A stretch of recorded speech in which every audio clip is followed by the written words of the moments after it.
এখানে? কেমন আছো তুমি দিদা? তোর জন্যই তো বেঁচে আছি। তুই না থাকলে তো মরেই যেতাম সেদিন।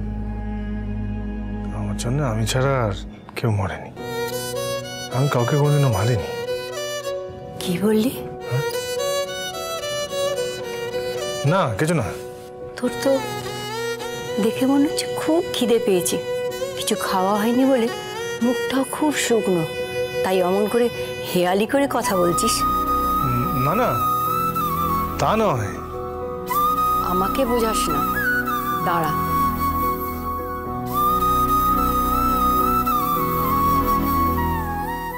নে, খা।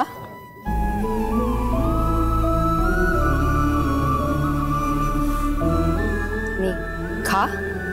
হাঁ কর, খা।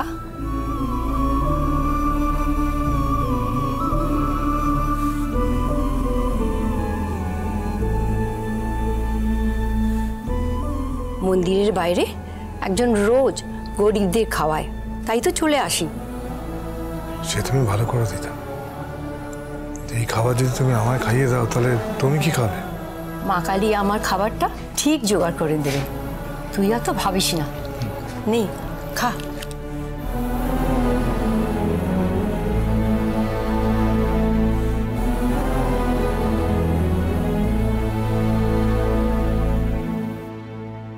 এই যে বুড়িমা, এটা নাও, খেয়ে নাও। কি বলেছিলাম তোকে, আমার খাবার ঠিক জোগাড় হয়ে যাবে। তুই নে, খা।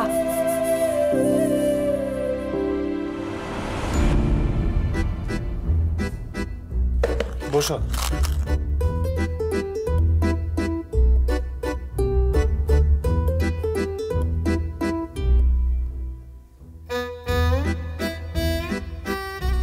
বাবা, এ তো সে লোকটা এত সকালে এখানে। তাহলে কি ওই মন্দিরের সিঁড়িতে শুয়েছিল?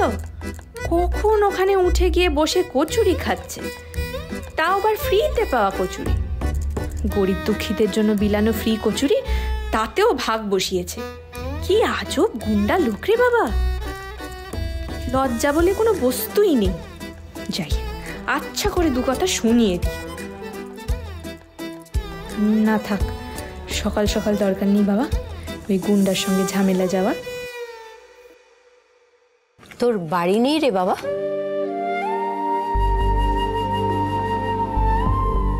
যা, বাড়ি যা। কাজে বেরোবি না?